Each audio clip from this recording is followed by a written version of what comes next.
Bankers algorithm है deadlock को avoid करने के लिए, ठीक है। डेडलॉक होता है, उसको अवॉइड करने के लिए हम बैंकर्स एल्गोरिथम का यूज करते हैं, ठीक है। यहाँ पे हमारे पास क्या क्या होता है, एक होता है हमारे पास जो रिसोर्सेज है ना, देखो अगर मोर देन वन रिसोर्सेज होंगे तब जाके हमारा बैंकर्स एल्गोरिथम आता है, ठीक है। अगर हमारा सिंगल रिसोर्सेज है तो उनके लिए हमारा डेडलॉक अवॉइड करने के लिए डिफरेंट डिफरेंट केसेस होते हैं, डिफरेंट डिफरेंट चीजें होती हैं, ठीक है। पर अगर रिसोर्स हमारे मोर देन वन है तो तब हमारा क्या होता है, बैंकर्स एल्गोरिथम के हेल्प से हम क्या करते हैं, डेडलॉक को अवॉइड करते हैं, ठीक है। मोर देन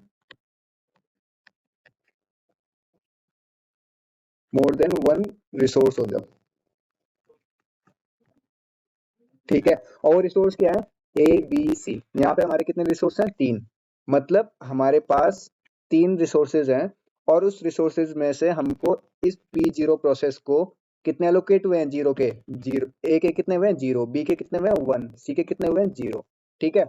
फिर मैक्सिमम कितने चाहिए, ये मैक्सिमम, मैक्सिमम चाहिए इसको ए के 7, इसको चाहिए बी के 5, इसको चाहिए सी के 3।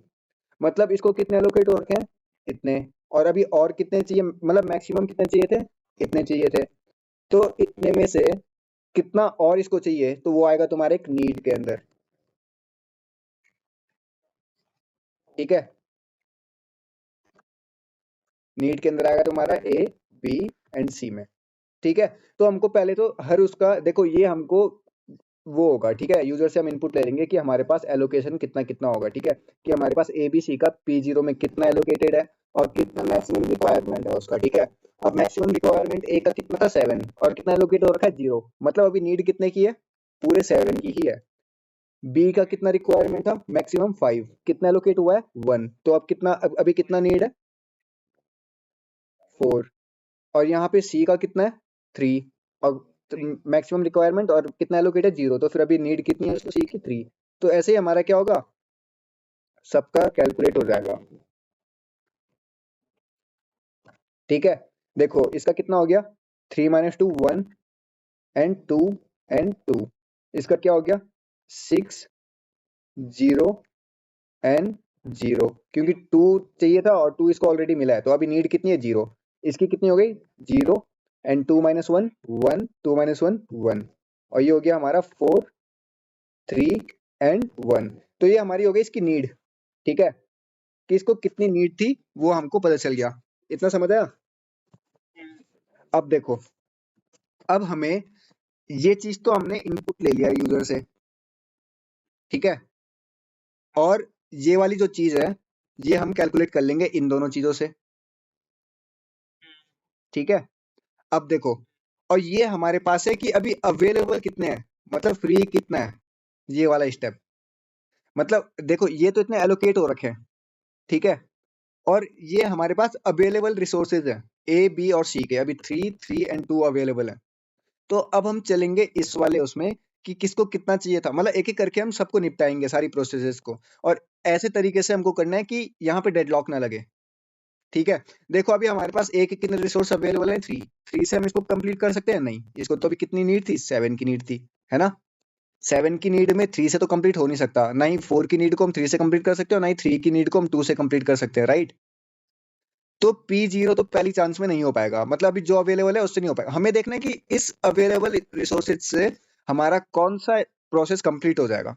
देखो अब नीड में देखो किसकी इससे मैच हो रही है, 3 3 एंड 2, मतलब इस वाले अवेलेबल रिसोर्सेज से हमारा ये P जो 1 है, P1 का हमारा कंप्लीट हो सकता है, राइट। तो हमको ये सीक्वेंस फाइंड आउट करना है कि कौन सा सीक्वेंस ऐसा होगा जिससे हम कंप्लीट कर पाए। तो हमको मिल गया, हमने फाइंड आउट कर लिया कि 1 2 एंड 2 ये हमारा कंप्लीट हो सकता है अभी अवेलेबल रिसोर्सेज से, ठीक है। तो हम क्या करेंगे, P1 को कंप्लीट कर देंगे, P1 को एलोकेट कर देंगे ये जो अवेलेबल है, ठीक है। और उसको एलोकेट करेंगे तो फिर क्या होगा, टोटल रिसोर्सेज कितने हो जाएंगे। देखो अब इस 3 से हमारा ये भी कंप्लीट हो गया, इस 3 से हमारे 2 भी कंप्लीट हो गया, इस 2 से हमारे 2 भी कंप्लीट हो गया, ठीक है। तो ये वाली प्रोसेस हमारी क्या हो गई, कंप्लीट हो गई, ठीक है। ये प्रोसेस कंप्लीट हो गई, तो इसने इसको जितने एलोकेट थे ना पहले से, ये भी फ्री हो जाएंगे, क्योंकि प्रोसेस तो कंप्लीट हो गई, रिसोर्सेज छोड़ देगी और ये फ्री हो जाएंगे। तो अब यहाँ पे कितना बचेगा, देखो 3 3 2 पहले से अवेलेबल था, अब ये 2 फ्री हो गया, 0 0 तो चाहिए नहीं थे, ठीक है। तो 2 फ्री हो गया, तो 2 से क्या हो गया हमारा, यहाँ पे 3 और 2 को ऐड कर देंगे, कितना हो जाएगा, 5।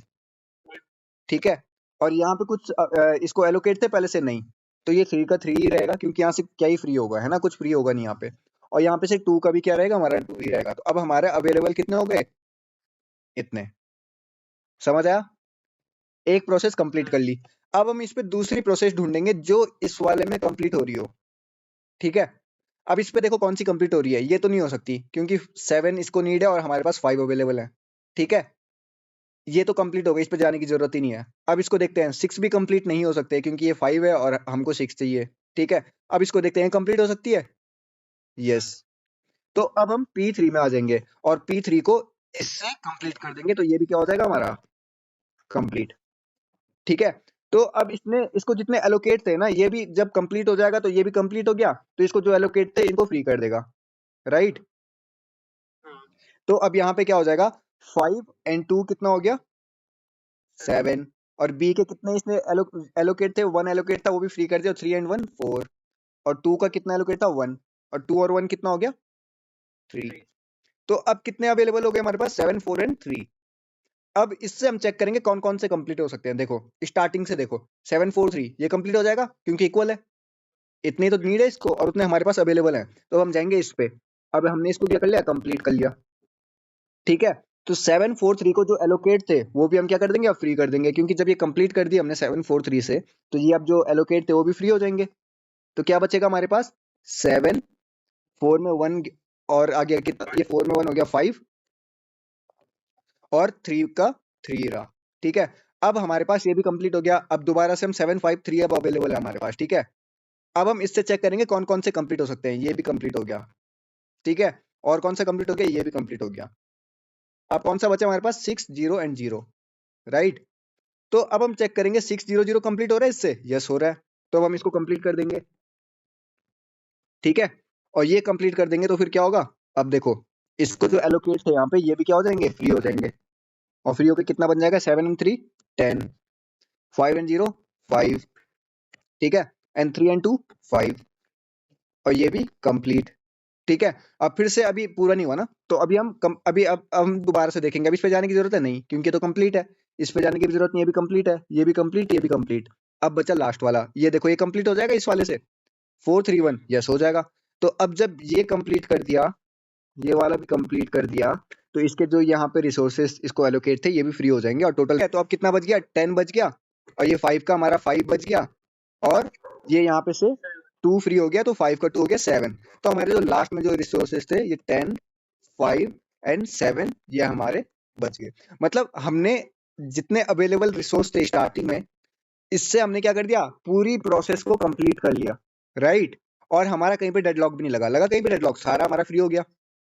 तो ये हो गया हमारा बैंकर्स एल्गोरिथम। मतलब वो पहले फाइंड आउट करता है कि जो उसके पास अवेलेबल रिसोर्सेज हैं उसमें वो किस किस को कंप्लीट कर सकता है, और सीक्वेंशियली सबको एक एक करके कंप्लीट करता है। बाई चांस अगर वो ऐसी जगह पे फंस गया कि यहाँ पे 10 5 एंड 7, इसके लास्ट में कितना बचा था, 10 5 एंड 5, ठीक है। और यहाँ पे अगर हमारा इसका मैक्सिमम नीड यहाँ पे ज्यादा होता, लेट्स अज्यूम, देखो यहाँ पे हमारा 11 3 एंड 1 होता, तो 10 से हमारा 11 कंप्लीट कर सकता था, नहीं, नहीं कर सकता था। तो यहाँ पे ये डेडलॉक में फंस जाता। ठीक है, तो ये हमारे यहाँ पे फंस जाता, तो यहाँ पे अभी क्या हो जाता, हमारा डेडलॉक लग जाता, मतलब यहाँ पे हमारे कंप्लीट नहीं हो पाता। तो फिर उसके बाद आता है हमारे पास सेफ्टी एल्गोरिथम और अनसेफ एल्गोरिथम, जो बोलते हैं ना सेफ्टी सीक्वेंस क्या है, सेफ सीक्वेंस क्या है। तो इसका सेफ सीक्वेंस क्या है, सबसे पहले कौन सा कंप्लीट हुआ वो, फिर सेकंड, फिर थर्ड, फोर्थ, फिफ्थ, ऐसे में।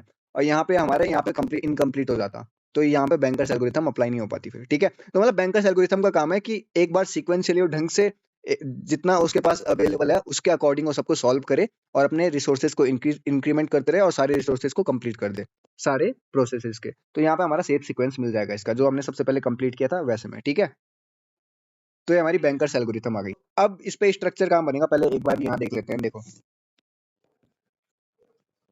ये स्ट्रक्चर है, ठीक है, एक स्ट्रक्चर बनेगा, उसके अंदर क्या क्या आएगा, देखो एलोकेशन, मैक्स एंड नीड।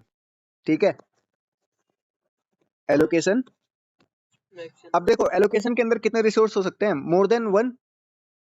ठीक है, यहाँ पे कितने हैं, 3। तो लेट्स अज्यूम हमारे पास मैक्स टू मैक्स 10 10 वो है, तो 10 हमने ले लिया यहाँ पे। ठीक है, तुम कितना भी ले सकते हो। और दूसरा क्या बनेगा, मैक्स 10। और एक नीड 10, सॉरी, ठीक है।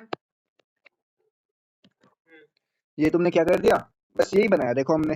तो यहाँ पे हमारे पास एलोकेशन था, मैक्स था, और अब इसका कोड देखते हैं। ये हमने स्ट्रक्चर बना दिया इसका, ठीक है। अब हमको एक तो नंबर ऑफ रिसोर्स और नंबर ऑफ प्रोसेस, ये दो चीजें लेनी पड़ेंगी इंट, ठीक है।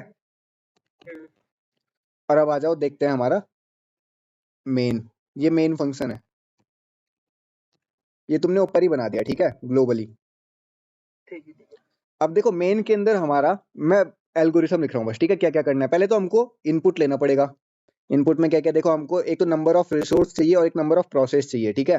तो हम प्रिंट एफ करेंगे कि enter the number of resource और नंबर ऑफ वो प्रोसेस, ठीक है। तो हम क्या करेंगे, स्कैन एफ परसेंटेज डी, ठीक है। और यहाँ पे एंड परसेंट क्या होगा, number of resource and as well as number of process, ठीक है। ये दोनों चीजें ले ली। अब जो नंबर ऑफ प्रोसेस है, मतलब इतनी प्रोसेसेस है हमारे पास, उसने इसका नंबर दे दिया, ये दिख रहा है, P0, P1, P2, P3 and P4, ठीक है। तो अब हमें उनको क्या करना है, स्ट्रक्ट, स्ट्रक्ट का यहाँ पे नाम st लिखा, ठीक है।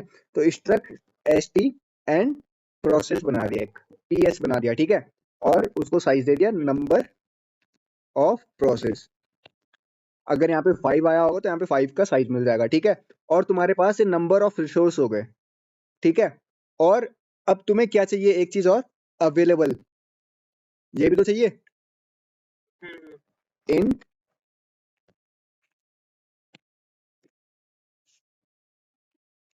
Int avail, number of resource के जितना, नंबर ऑफ रिसोर्स कर दो, नंबर ऑफ रिसोर्स, ठीक है। अब इनपुट ले लो,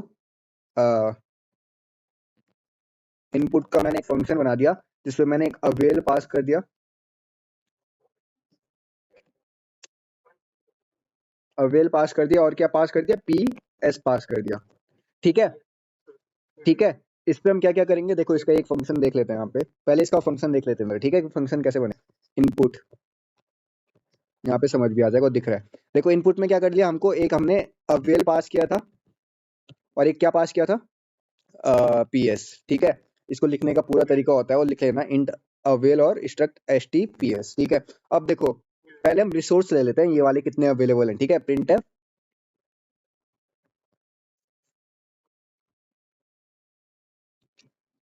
एंटर द अवेल, ठीक है, ठीक है। और यहाँ पे क्या कर लेंगे, फॉर लूप चला लेंगे, आई से 0, I is less than number of resource and I plus plus, और क्या कर देंगे, scanf percentage D and avail of I, ठीक है। अब हम क्या करेंगे, पीएस को फिल करेंगे। तो अब हम यहाँ पे लिखेंगे printf enter the, printf enter detail of process, ठीक है। अब प्रोसेस में देखो हम क्या करेंगे, for I equal to 0, I is less than number of process, क्योंकि हमको सब पे लिए करना है, सारी प्रोसेस का हमको इनपुट लेना है। और साथ में देखो, साथ में आप देखो फॉर, अब देखो पहली प्रोसेस के लिए हम एलोकेशन के इनपुट लेंगे, ठीक है। पहली प्रोसेस के एलोकेशन के इनपुट लेंगे, और कितने इनपुट लेंगे, नंबर ऑफ रिसोर्स हैं जितने, दिख रहा है ये, एलोकेशन के अंदर नंबर ऑफ रिसोर्स हैं 3। तो अब इस पहली प्रोसेस के लिए जो आई इक्वल टू 0 होगा, उसके लिए हम क्या करेंगे, जे इक्वल टू 0 से लेके J is less than number of resource and J plus plus. और यहाँ पे हम क्या डाल देंगे, स्कैन एफ परसेंटेज डी और एन परसेंट। अब देखो PS of I means PS of process of zeroth process, zeroth process के एलोकेटेड, ये ALOCC वाला था ना, ALLOC, इसके J में स्कैन कर दे, राइट? समझे? यहाँ पे येलो कलर का ये प्रोसेस ऑफ जीरो है, ठीक है? और इस प्रोसेस ऑफ जीरो के लिए हमको क्या करना है? इस प्रोसेस ऑफ जीरो के लिए हमें एलोकेशन के अंदर हमको इनपुट लेना है, ठीक है? और इस एलोकेशन के अंदर कितने इनपुट लेने हैं? 1, 2 और 3, ठीक है? तो वो जीरोथ प्रोसेस के लिए हम 3 इनपुट्स ले रहे हैं, नंबर ऑफ रिसोर्स जितने इनपुट ले रहे हैं एलोकेशन के अंदर, ठीक है? जीरोथ प्रोसेस के लिए एलोकेशन के अंदर J1, J2 एंड J3 हम इनपुट ले रहे हैं, ठीक है? और फिर इसको क्लोज कर दिया। फिर उसके बाद आगे फिर से फॉर लूप चलाया उसी वाली प्रोसेस के लिए, जीरो के लिए, और j इक्वल टू जीरो से j is less than number of resource फिर से चलाया एंड j प्लस प्लस किया। और अब हम क्या लेंगे? देखो, अब हमको क्या चाहिए? Max scanf percentage d and percent ps of i, यानी कि ps of zero of max of j, ठीक है? और अब जब हमको ये भी मिल गया तो हमको नीड मिल जाएगा, तो हम क्या कर देंगे इसी लूप के अंदर ps of i dot need of j equals to ps of i dot क्या होगा? ps of i dot max of minus ps of i dot alloc of j, ठीक है? और ये हो गया हमारा यहाँ पे पहली प्रोसेस के लिए काम। फिर दूसरी के लिए भी वैसे चलेगा, तीसरी के लिए भी वैसे चलेगा, दूसरी, तीसरी, चौथी, पांचवी, ठीक है? जितनी भी प्रोसेस होंगी, और ये कंप्लीट कर दिया तो इनपुट का काम हमारे यहाँ पे खत्म। अब एल्गोरिथम में देखो क्या करेंगे हम, यहाँ पे हम करते हैं अप्लाई एल्गो, ठीक है? और इसे पास कर दिया ps एंड अवेल, ठीक है? और अगर तुम्हें सेफ्टी सीक्वेंस भी चाहिए तो यहाँ पे एक इंट सेफ नाम का एरे बना दो और उसको भी पास कर दो, ठीक है? और इसको रिटर्न 0 कर दो और मेन फंक्शन तो यहीं पे खत्म हो जाएगा। अब इसका कोड लिखना है तो मेन लॉजिक है जहां पे हम बैंकर्स एल्गो को अप्लाई करेंगे, ठीक है? अब देखो कैसे करेंगे। इसके अंदर हमारे सारी चीजें पास हो गई जो भी थी, ठीक है? अब देखो अप्लाई एल्गो के अंदर क्या होगा, जो तुम्हारा अवेलेबल है ना, इस अवेलेबल को रखने के लिए एक एरे बना देते हैं, ठीक है? ठीक है, मतलब उसकी जरूरत है नहीं, वैसे तुम अवेलेबल में भी काम कर सकते हो, but by chance at the end तुम्हें चाहिए कि तुम्हें यूजर को शो करना है कि स्टार्टिंग में अवेलेबल इतने थे, तो तुम्हारे पास उसका रिकॉर्ड नहीं होगा ना, क्योंकि तुम्हारा चेंज होकर 1057 बन गया होगा, राइट? पे इतना समझ आया? अप्लाई एल्गो पास हुआ।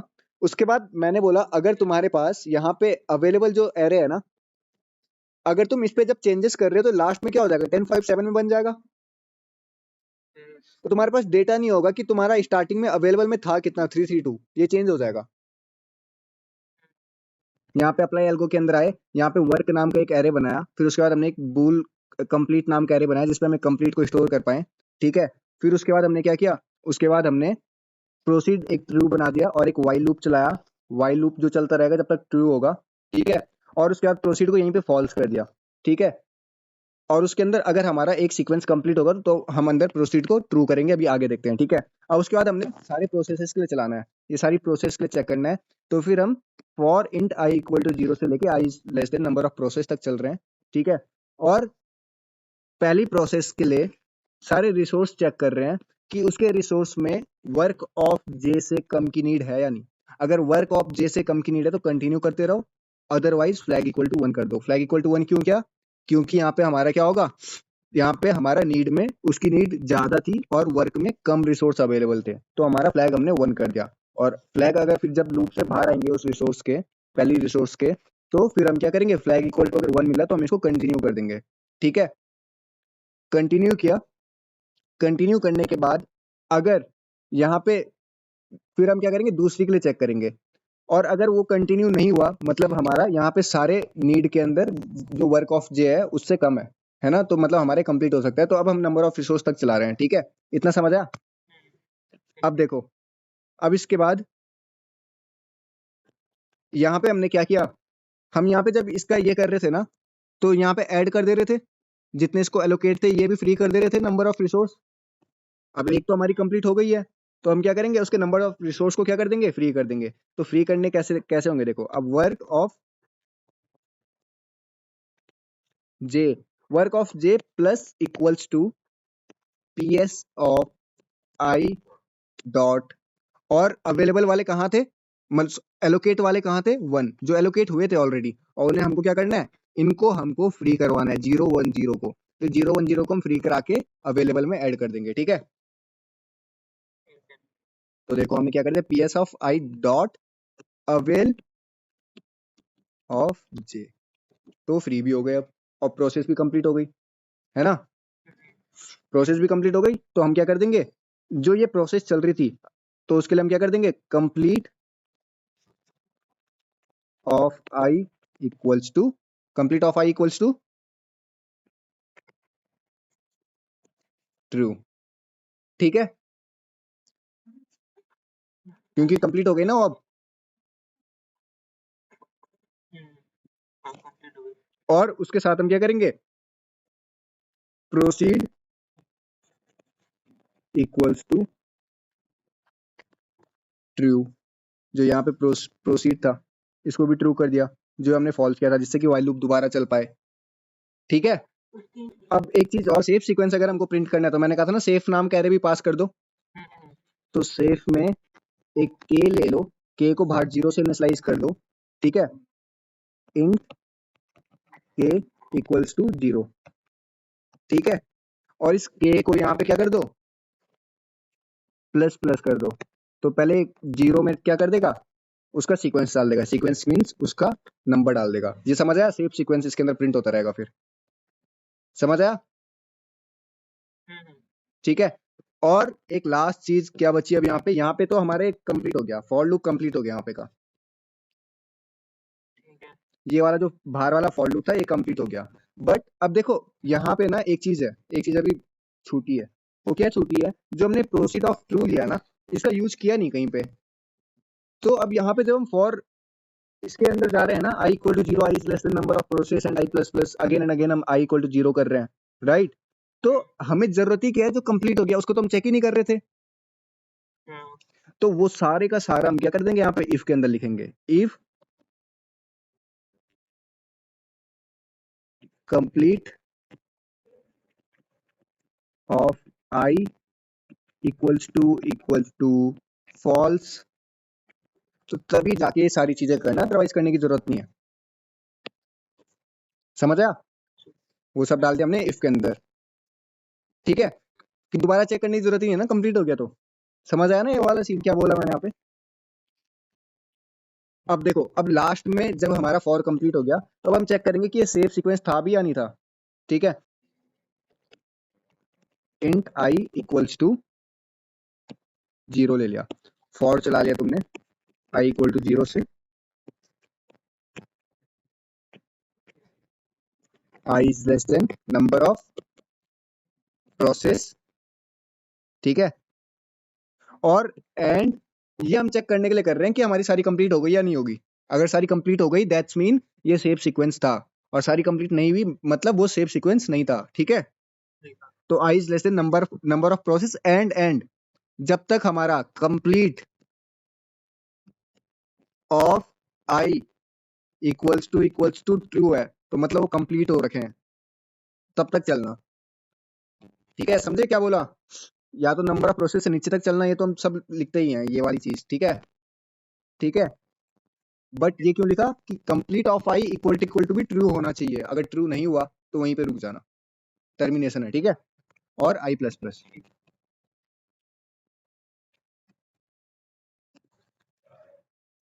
तो इसको अगर ये इस कंडीशन को सेटिस्फाइड कर रहा है तो कंटिन्यू करते रहो।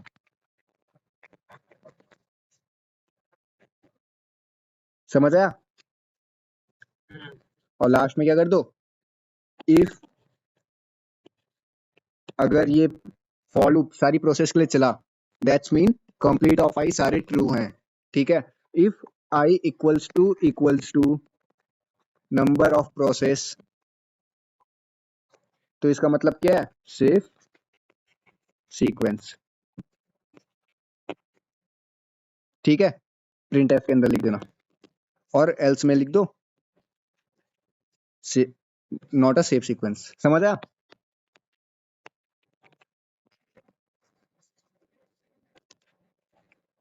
और ये फंक्शन यहाँ पे खत्म। तो ये है इसका कोड बस। इस कोड को तुम डिटो सेम टू सेम ऐसा भी लिखोगे ना तो तुम्हारा चल जाएगा। और अगर तुम्हें वो बोलें कि लास्ट में सेफ सीक्वेंस भी प्रिंट करो, तो यहाँ पे क्या कर दो, for int I equal to 0 से I is less than N तक चला दो, आई प्लस प्लस कर दो, और जहाँ पे सेफ सीक्वेंस था इसके अंदर चला देना, ठीक है, यहीं पे इफ के अंदर। और यहाँ पे फॉर लूप चला के वो सेफ ऑफ आई को प्रिंट कर देना, सेफ सीक्वेंस मिल जाएगा। और अगर नॉट सेफ है तब तो जरूरत ही नहीं है प्रिंट करने की, क्योंकि सेफ है ही नहीं तो क्या सेफ सीक्वेंस प्रिंट करेंगे, राइट? समझ आया? इतना सा कोड है इसका, ये बहुत ईजी है।